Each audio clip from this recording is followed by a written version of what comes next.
ప్రతి సంవత్సరం మే 13న హమ్మస్ ప్రేమికులు అంతర్జాతీయ హమ్మస్ దినోత్సవాన్ని జరుపుకుంటారు.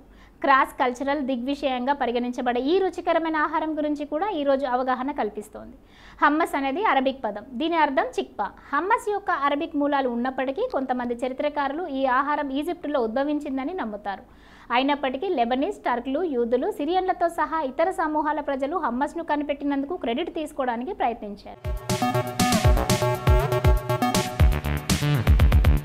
ఇక వాస్తవానికి దీన్ని ఎవరు కనుగొన్నప్పటికీ హమ్మస్ కోసం ప్రాథమిక వంటకం సంవత్సరాలుగా అదే విధంగా ఉంది.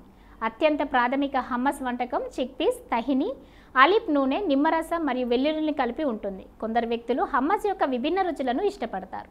ఈ రుచులలో ఎండబెట్టిన టమాటా, బచ్చలి కూర మరియు దుంప, ఎర్ర మిరియాలు, తులసి పేస్టు, చిపోటిల్, కాల్చిన వెల్లుల్లి, నిమ్మకాయలు ఉన్నాయి.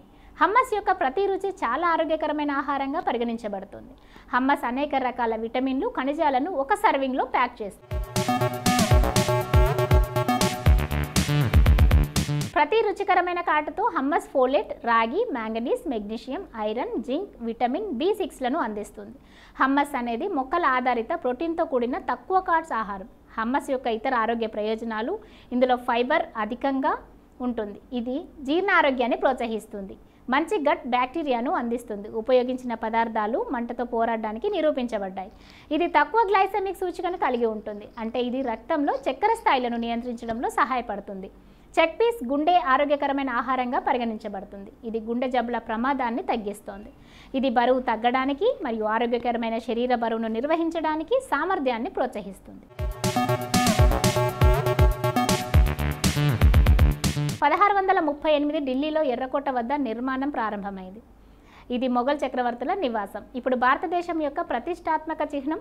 1952 భారత పార్లమెంట్ ఎగువ సభ, రాజ్యసభ 13 మే 1952న మొదటి సమావేశాన్ని నిర్వహించింది.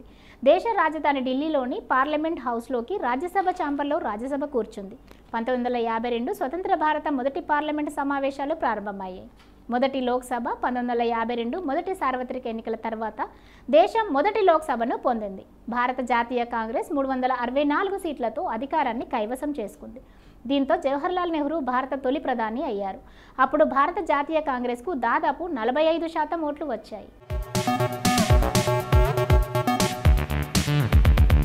1962 డాక్టర్ సర్వేపల్లి రాధాకృష్ణన్ భారతదేశానికి రెండవ రాష్ట్రపతి అయ్యారు. 1954లో భారత ప్రభుత్వం అత్యున్నత గౌరవమైన భారతరత్నతో సత్కరించింది.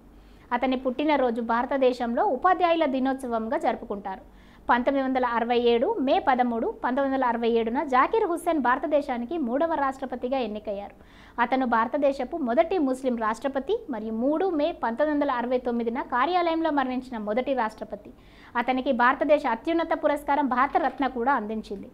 1963లో పౌర పురస్కారం. 1967 జాకిర్ హుస్సేన్ భారతదేశం యొక్క మొట్టమొదటి ఎన్నికైన ముస్లిం అధ్యక్షుడిగా బాధ్యతలు స్వీకరించారు. 1967 ప్రముఖ విద్యావేత్త డాక్టర్ జాకిర్ హుస్సేన్ భారతదేశానికి 3వ రాష్ట్రపతి అయ్యారు.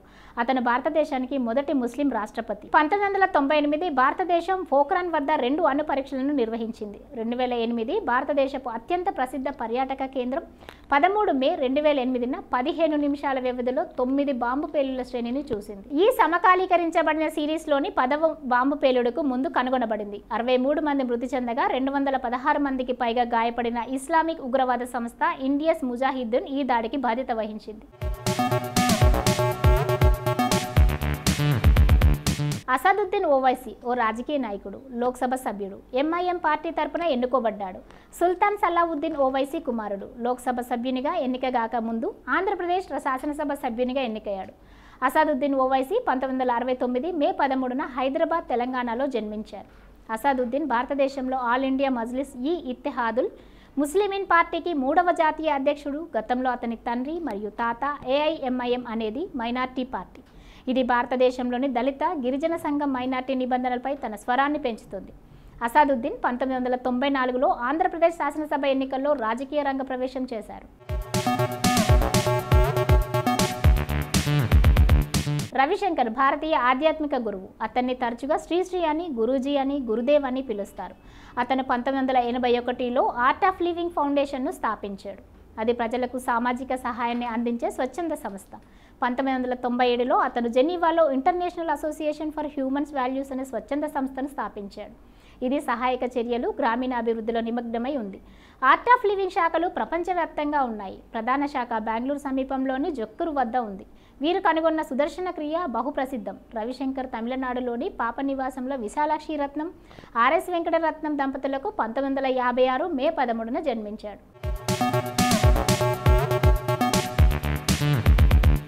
బెన్నీ దయాల్ ఒక భారతీయ నేపథ్య గాయకుడు. అతను హిందీ, తమిళం, తెలుగు, మలయాళం, కన్నడ, బెంగాలీ, గుజరాతీ, మరాఠీ మరిన్ని భాషల చిత్రాల్లో ప్రముఖ గాయకుడు. అతను 19+ భారతీయ భాషల్లో 3500 కంటే ఎక్కువ పాటలు పాడాడు. అతను ఎస్ఎస్ మ్యూజిక్ టీవీ ఛానల్ ప్రారంభించిన S5 బ్యాండ్లో సభ్యుడు. అతను సస్పెన్స్ థ్రిల్లర్ అయిన బై ది పీపుల్ అనే మలయాళంలో తన నటనను ప్రారంభించాడు. అన్ని పాటలు S5 సభ్యులు పాడారు. అప్పుడు ఏఆర్ రెహమాన్ అతన్ని గురించి ఆడిషన్ తీసుకున్నాడు. బెన్నీ దయాల్ మే 13, 1984న అబుదాబి, యునైటెడ్ అరబ్ ఎమిరేట్స్లో జన్మించారు.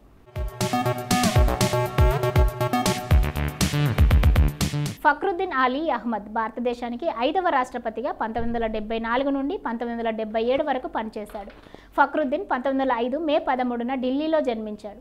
అత్యధికంగా ఆర్డినెన్సులు జారీ చేసిన రాష్ట్రపతిగా రికార్డులకు ఎక్కాడు. స్వతంత్రోద్యమ కాలంలో చురుకుగా పాల్గొన్న ఫక్రుద్దీన్ 1966 నుండి రాష్ట్రపతి అయ్యేంత వరకు కేంద్ర మంత్రిగా పనిచేశాడు.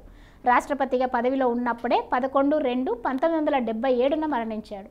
భారతదేశానికి తిరిగి వచ్చిన అతను లాహోర్లో గౌహతిలో న్యాయవాద వృత్తిని అభ్యసించాడు.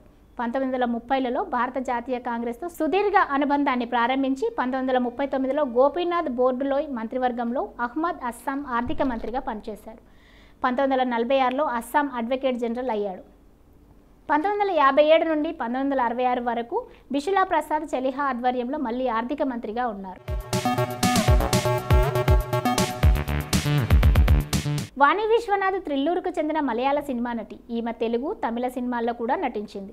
వాణి 1971 మే 13న త్రిల్లూరు జిల్లా ఒల్లూరులో జన్మించింది. తండ్రి విశ్వనాథ్ జ్యోతిష్కుడు కావడంతో చిత్రసీమకు చెందిన వారు కూడా మద్రాసులో ఆయన వద్దకు జోష్యం చెప్పించుకోవడానికి వస్తూ 9వ తరగతి చదివే వాణిని చూసి మొహమాట పెట్టి శివాజీ గణేశన్ మనవరాలిగా మన్నుక్కల్ వైలంలో వితంతు పాత్రలో నటింపజేశారు. బాల్య వివాహాలకు సంబంధించిన ఈ చిత్ర ఇతివృత్తం తెలిసి తన పాత్ర గురించి వాణి బాధపడితే మంచి మేకప్తో ఆ సినిమాలో ఓ డ్రీమ్ సాంగ్ పెట్టారు.